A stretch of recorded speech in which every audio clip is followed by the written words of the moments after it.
종교개혁자였던 존 켈비는 이런 이야기를 했습니다. 외식하는 신자는 위급할 때는 하나님께 기도하고, 그러나 위험에서 건진받았을 때는 감사할 줄 모른다. 우리나라 속담에 비슷한 말이 있죠. 화장실 갈 때 하고 화장실 갔다 왔을 때 마음이 다르다, 이런 말도 있습니다. 급할 때는 하나님 앞에 기도하고 간구하는데, 은혜를 받고 나면은 그 다음에 그 감사를 잃어버리는 것이 우리들의 모습이라는 겁니다. 또 우리 옛말에 이런 말이 있습니다. 원수진 일은 돌에 새기고 은혜는 물에 새긴다. 우리 인간들이 참 그런 거죠. 원수진 거는 돌에 새겨놔가지고 영원히 잊어버리지 않아요. 근데 은혜는 물에 새겨가지고 그냥 다 잊어버린다는 겁니다. 참 그렇게 살면 안 되겠는데 우리들이 참 그런 모습이 있지 않겠습니까?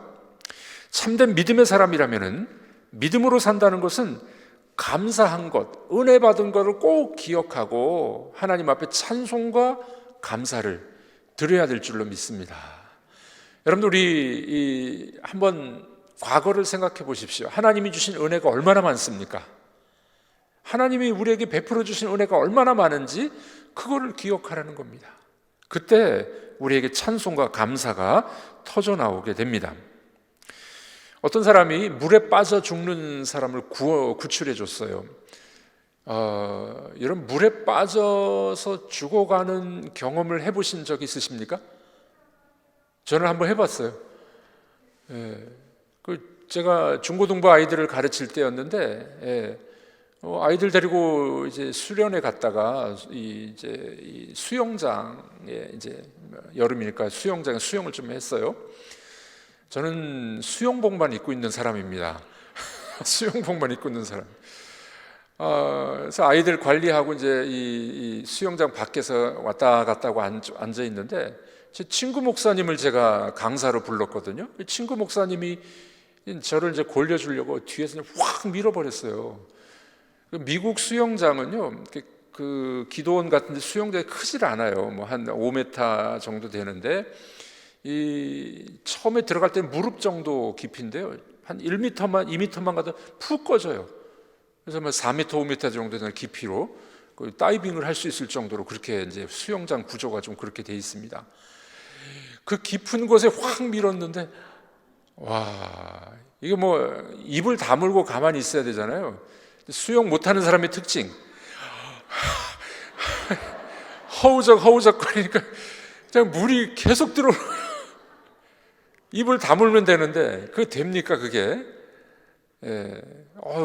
이러다 사람이 죽는구나 싶더라고요. 근데 친구 목사님이 미안한지 이제 들어와가지고 저를 끄집어서 올려줬어요. 애들은 죽겠다고 중등부 애들이 깔깔대고 웃는 거예요. 목사님이 물에 빠져서 그냥 허우적거리는 모습. 아이고 살았구나 하고서 이제 다시 앉아 있었는데, 조금 있으니까 또 와서 확 밀어버리네, 어떤 녀석이. 이야, 여러분들 그런 장난을 하지 마십시오. 사람 죽는 줄 알았습니다, 그때. 잔뜩 물을 먹어가지고 그냥 배가 불렀습니다. 이렇게 물에 빠져 죽는 사람 건져주면 얼마나 감사한 일입니까? 너무 감사한 일이에요. 근데 저는 그때 감사가 없었어요. 왜냐하면 억울했습니다. 근데 정말 물에 빠져 죽는 사람을 구출해주면 얼마나 감사하겠습니까? 그 사람이 이제 그 빠져 죽는 사람을 구출을 해줬어요. 근데 목사님이 가만히 보니까 이 구원받은 사람이, 구출받은 사람이 감사를 안 하는 거예요, 이 구원자에게. 그래서 물어봅니다. 집사님, 그 집사님께 감사 표시를 좀 했나요? 집사님은 부자인데 이분은 좀 궁핍합니다, 가난합니다. 그래도 한 100만 원쯤 이렇게 사례를 하시면 어떨까요? 그랬더니 이 구출받은 이 집사님이, 목사님 뭐 그렇게 하죠. 근데 100만 원은 제가 좀 주기가 그렇습니다. 반절만, 50만 원만 주겠습니다. 왜 그러냐고. 내가 구출받을 때 반쯤 죽었거든요. 그러니까 반쯤 죽었으니까 50만 원만 주겠다고. 자, 여러분들 구출받았을 때는 너무 기쁘지만 그 후로는 우리가 자꾸 은혜를 잊어버리는 것 아니겠습니까? 오늘 본문 1절에서 5절까지 말씀은 이렇게 이야기합니다. 우리가 하나님을 송축하고 찬양하고 감사해야 되는데 그 이유들이 나오는 겁니다. 왜 그러는지 우리 1절에서 5절까지를 다시 한번 읽어보도록 하겠습니다. 내 영혼아 여호와를 송축하라. 내 속에 있는 것들아 다 그의 거룩한 이름을 송축하라. 내 영혼아 여호와를 송축하며 그의 모든 은택을 잊지 말지어다. 그가 내 모든 죄악을 사하시며 내 모든 병을 고치시며 내 생명을 파멸해서 속량하시고 인자와 긍휼로 관을 씌우시며 좋은 것으로 내 소원을 만족하게 하사 내 청춘을 독수리같이 새롭게 하시는도다. 아멘. 자, 이렇게 하나님이 주신 은혜가 너무나도 많고 헤아릴 수 없기 때문에 그 은혜를 잊지 않고 이 시인은 지금 하나님을 송축하는 겁니다. 찬양하는 겁니다. 감사하는 겁니다. 감사를 잊어버리지 않았어요. 여러분, 그러므로 우리 삶 속에 하나님의 은혜를 꼭 기억하고 늘 감사하고 찬송하는 것 중요한 일입니다. 마치 새가 날개가 없으면 못 날아가는 것처럼 성도들의 삶 속에서 감사가 없다면 믿음이 자랄 수가 없습니다. 그러니까 우리 믿음이 성장하지 않는 중요한 이유 중에 하나는 감사를 잃어버렸기 때문에 그래요. 감사를. 날개를 잃어버린 새는 못 날아갑니다. 감사를 잃어버린 성도는 믿음이 성장하지 않아요. 우리 평생 소원과 기도의 제목이 뭐냐면요, 날이 갈수록 믿음이 좀 성장해 가는 겁니다. 그 그리스도의 장성한 분량에 이르기까지 예수님을 닮아가고 예수님과 같이 생각하고 예수님과 같은 말을 하는 사람, 이거 우리의 신앙의 목표가 아니겠습니까? 신앙의 목표예요. 요즘에 좀 다른 교회 일들을 제가 좀 도와주면서 마음에 좀 이런 생각이 좀 들었어요. 저도 우리 교회에서 이제 18년 동안 말씀을 가르쳤잖아요. 우리 함께 말씀을 나누고 말씀을 가르쳤는데 만약에 제가 은퇴를 하고 난 다음에 우리 교회 우리 성도들이 어느 정도 믿음이 성장했을까? 우리 성도님들이 얼마나 예수님을 많이 닮았을까? 물론 저한테 먼저 물어봐야 되겠죠. 저와 우리 성도님들이 얼마나 예수님을 닮고 예수님과 같이 생각하고 예수님과 같이 행동할까? 이런 고민이 요즘에 좀 있었습니다. 왜냐하면 다른 교회에게 싸우는 모습을 보면서 도대체 그 목사님이 20년, 30년을 말씀을 가르쳤는데 그 교회는 계속 싸우는 거예요. 목사님은 잘 나타나지도 않고. 이게 뭐지? 저는 그 고민이 요즘 참 큰 고민입니다. 아니 20년, 30년, 40년을 말씀을 듣고 말씀으로 성장을 했는데 문제가 터지니까 믿음은 어디로 간지 사라져버리고 서로 반목하고 싸우고 고발하고 서로 원수가 돼버리더라고요. 이거는 아니잖아요. 이거는 하나님 말씀을 배운 사람들의 모습은 아니잖아요. 그렇죠? 요즘에 큰 고민에 빠졌어요. 만약 제가 20년, 30년까지는 저는 안 될 거예요. 제가 은퇴하고 난 다음에 우리 교회 성도님들이 얼마나 믿음이 예수님을 닮아가고 정말 성숙한 그리스도인이 됐을까? 그 고민을 좀 해서 제가 교육자 시간에 우리 회의 시간에 그런 이야기를 좀 나눴어요. 그랬더니 오늘 우리 목사님 한 분이 그런 이야기 하더라고요. 그 교구 식구 중에 어떤 분이 뭐 갈등과 어려움이 있었대요. 그런데 자기가 억울해가지고 막 이렇게 쏘아붙이고 막 갚고 싶은 마음이 있었는데 목사님 설교가 기억이 나가지고 내가 참아야지, 내가 인내해야지, 그리고 참았다는 거예요. 그래서 그 목사님 저한테 위로의 말을 해주는 거예요. 목사님 말씀 가르친 게 헛일이 아닌 것 같다고. 그나마 위안이 좀 됐습니다. 여러분들은 어떻게 생각하십니까? 여러분들이 교사로서 또는 여러분들이 부모로서 그렇게 가르치고 말씀으로 우리가 양육을 했는데 믿음으로 성장하고 믿음으로 반응하고 성숙한 믿음의 사람이 돼야 되는데 그렇지 못하다면 이거는 뭐가 문제가 있지 않겠습니까? 우리들의 신앙생활이 감사를 잃어버리고 믿음이 성장하지 않는다면 이건 문제가 있는 거예요. 문제가 있는 거예요. 여러분 어떻게 생각하십니까? 예. 그냥 주일날 예배 드리니까 말씀 듣고 그냥 예배 자리 와야 되니까 오고 그렇게 지나가다 보면 믿음이 성장하지 않잖아요. 그러나 믿음이 성장할 수 있는 좋은 길은 뭡니까? 하나님의 은혜를 감격해 하고 그 은혜에 대해서 우리가 감사하고 찬송하고 그때 우리 여러분들의 믿음이 성장하게 될 줄로 믿습니다. 오늘 시편 기자는 하나님 앞에 그렇게 감사하는 겁니다. 어느 목사님 그런 얘기했습니다. 감사하는 사람은 모래에서 금을 찾듯이 감사 조건을 찾아냅니다. 여러분 사금 찾아보셨나요? 이 강가에 가면 어떤 사금들이 있어요. 금쪼가리들. 그거 찾으려고 얼마나 애를 씁니까? 그 금쪼가리 하나라도 찾으려고. 감사를 하는 사람은요, 모래에서 금쪼가리 찾듯이 그렇게 감사 조건을 찾아낸대요. 근데 감사하지 않는 사람은 언제나 덮어버립니다. 그 감사를 못하는 거죠. 여러분들 이 밤에 하나님의 은혜, 하나님이 주신 것들을 한번 금쪼가리 찾듯이 한번 찾아보십시오. 우리 마음속에 감사가 터져나오게 될 줄로 믿습니다. 감사가 터져나와야 돼요.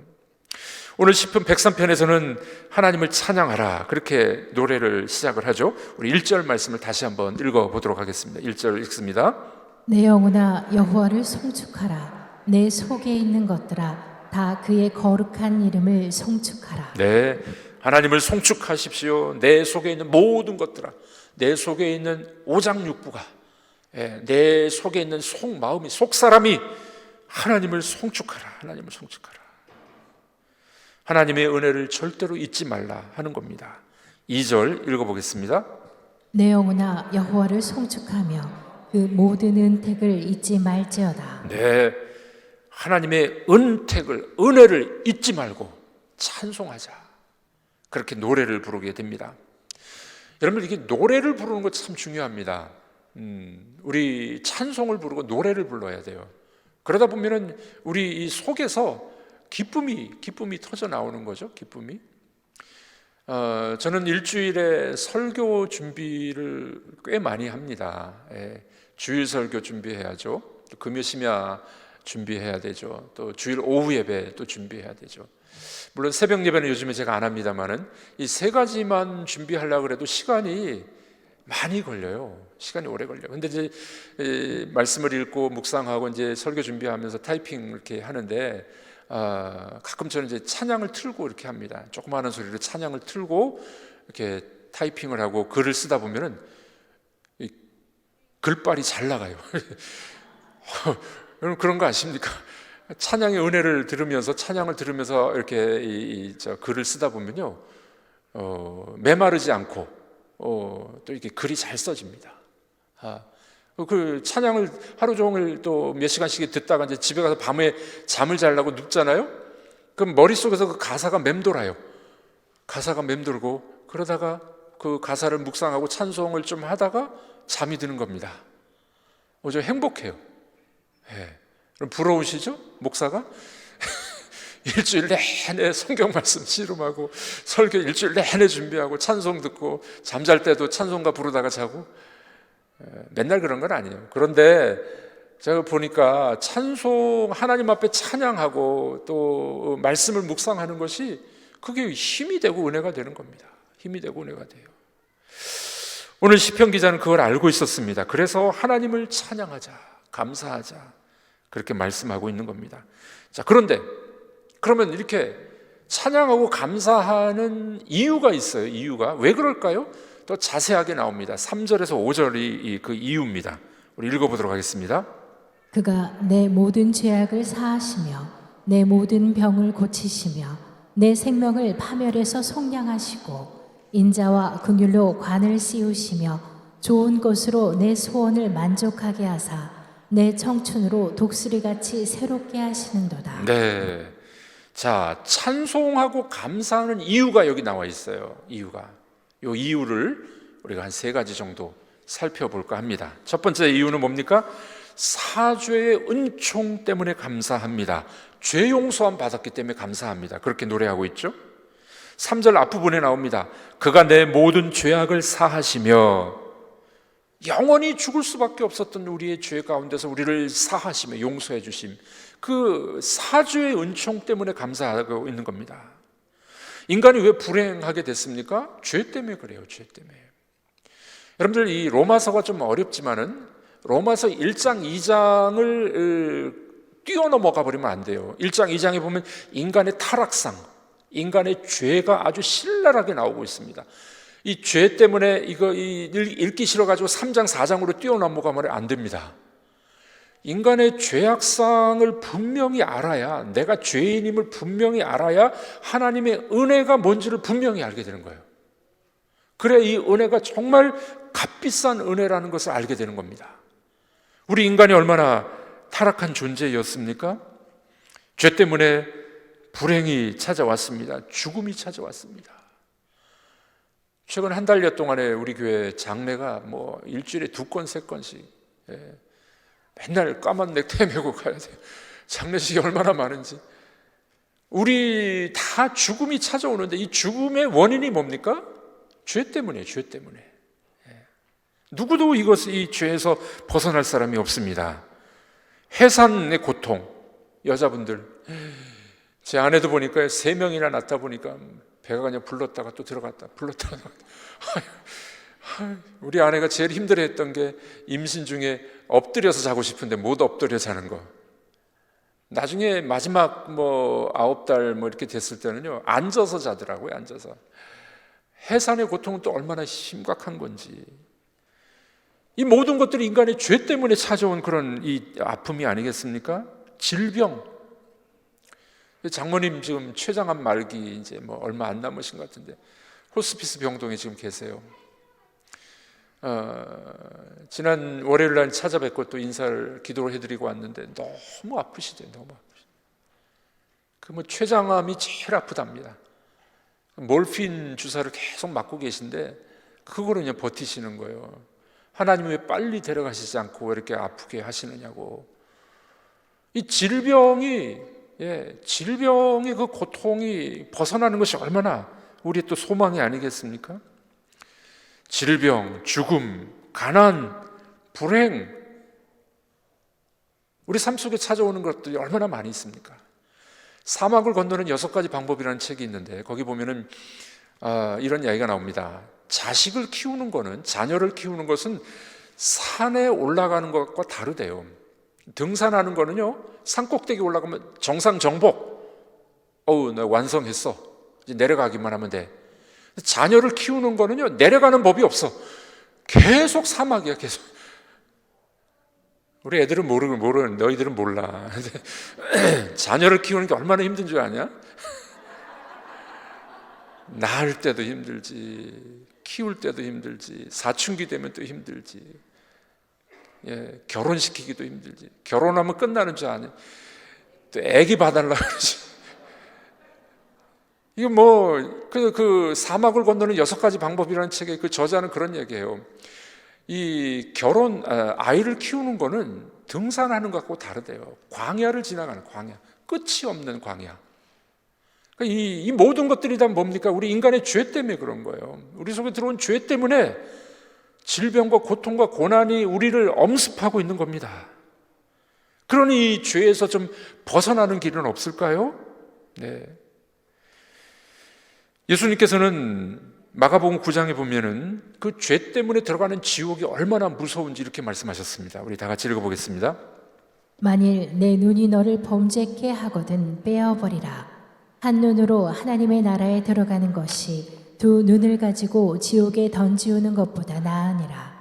거기는 구더기도 죽지 않고 불도 꺼지지 아니하느니라. 사람마다 불로써 소금 치듯 함을 받으리라. 거기가 어딥니까? 지옥이에요. 지옥은 구더기도 죽지 않고 벌레도 죽지 않아요. 불도 꺼지지 않아요. 불도 꺼지지 않고, 사람마다 불로써 소금 치듯 함을 받으리라. 소금구이 여러분들 대하 소금구이 드셔보는데 소금이 팍팍 튑니다. 사람마다 불로서 소금 치듯 함을 받으리라. 지옥, 죄의 처참한 결과는 이런 모습이라는 겁니다. 그런데 여기 소망이 있습니다. 네, 이 문제를 하나님이 해결해 주시죠. 로마서 6장 23절 우리 읽어보도록 하겠습니다. 죄의 삭은 사망이요 하나님의 은사는 그리스도 예수 우리 주 안에 있는 영생이니라. 죄의 삭은 사망이지만 하나님의 은혜는 뭡니까? 그리스도 예수 우리 주 안에 있는 영생이니라. 죄에서 구원받아서 하나님의 생명이 우리 속에 들어온, 영생은 하나님의 생명이 들어온 걸 말하는 겁니다. 영원히 죽지 않는 걸 말하는 게 아니에요.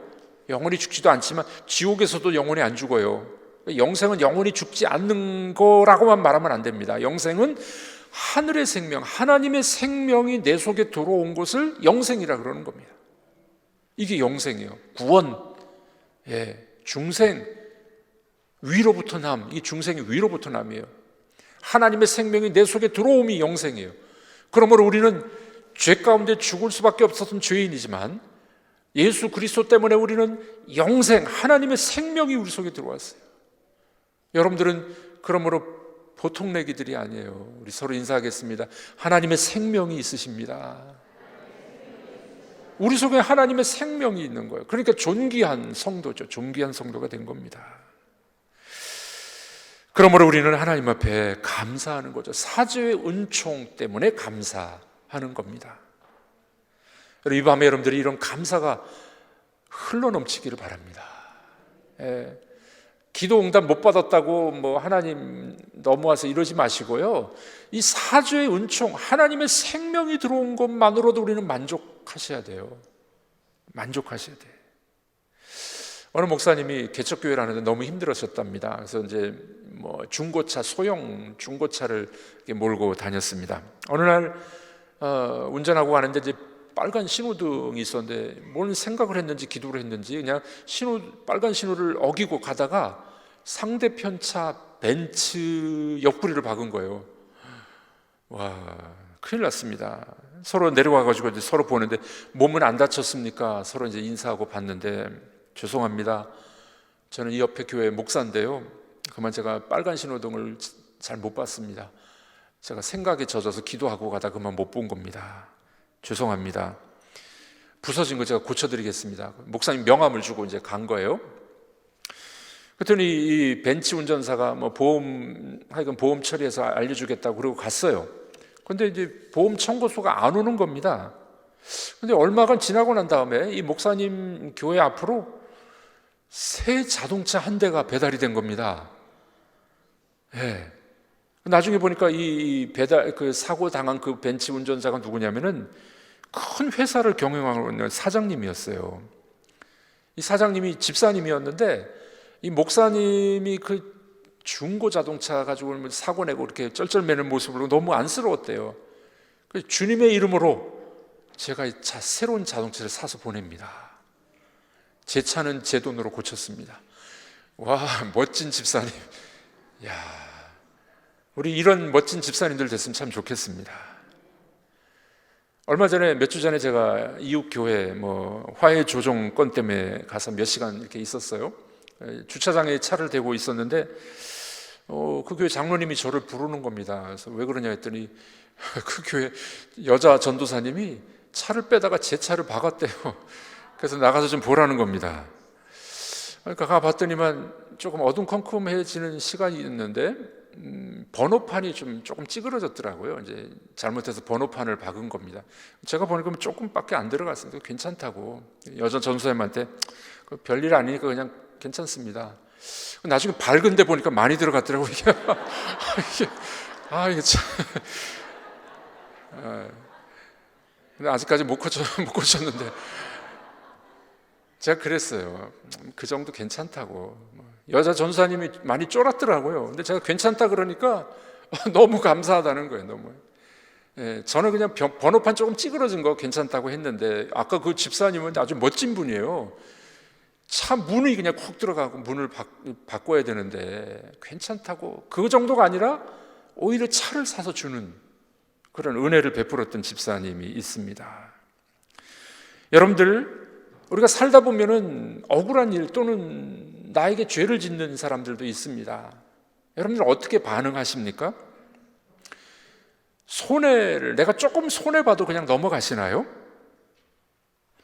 아니면은 손해배상을 철저히 청구하십니까? 철저히 따져서 응징하십니까? 논리적으로 따져가지고 내가 이기려고 하십니까? 아니면 여러분들은 은혜를 베푸는 분입니까? 눈을 감아줄 수 있는 분입니까? 덮어줄 수 있는 분이십니까? 지금 이 시편 기자는 하나님이 죄사함의 은총을 주셨으니 그 하나님의 용서 때문에 하나님을 찬양하고 있습니다. 우리들도 좀 그렇게 사시면은 우리 때문에 다른 사람들이 하나님을 찬양하지 않겠습니까? 이런 귀한 은혜가 여러분들에게 있기를 주의 이름으로 축복합니다. 자, 오늘 시편 기자는 용서함을 받고 난 다음에 그 다음에 하나님이 주시는 또 다른 은총을 또 노래합니다. 또 다른 은총이 뭘까요? 두 번째로 지켜주심의 은혜가 있었습니다. 지켜주심의 은혜. 우리 3절 뒷부분과 4절에 나오죠. 우리 읽어보도록 하겠습니다. 내 모든 병을 고치시며 내 생명을 파멸에서 구속하시고 인자와 긍휼로 관을 씌우시며 내 모든 병을 고치시고 내 생명을 파멸해서 구속하시고 인자와 긍휼로 관 씌워 주셨습니다. 병을 고쳐주신 거예요. 생명도 지켜주셨습니다. 어려운 난관 속에서 생명을 보호해 주신 겁니다. 자, 찬양하고 감사하는 두 번째 이유가 뭐라고요? 지켜주심의 은혜. 여러분 이 밤에 기도하실 때 조용히 한번 생각해 보십시오. 그동안 하나님이 우리를 지켜주신 게 얼마나 많습니까? 얼마나 많이 있습니까? 운전하는 동안 지켜주셨습니다. 길을 걷는 동안에도 지켜주셨습니다. 우리의 사랑하는 자녀들을 하나님이 지켜주셨습니다. 우연이라고 넘길 수 없는 사건의 뒤안길에 보면은 살아계신 하나님의 보호하심과 지켜주심이 우리에게 있었던 것입니다. 그러므로 이 시편 기자는 그 하나님의 지켜주심에 대해서 감사하고 찬양을 부르고 있는 것을 보게 됩니다. 어떤 랍비가, 유대인 랍비가 여행 중에 텐트를 치고 잠을 잡니다. 밤중에 텐트 치고 자는데 밤에 이제 사자가 나타났습니다. 사자가 자기가 타고 왔던 나귀를 물어가 버린 겁니다. 너무 억울했어요. 조금 있으니까 이제 닭을 가지고 있었는데 닭을 이 늑대가 물어가 버린 겁니다. 더 절망스러웠겠죠.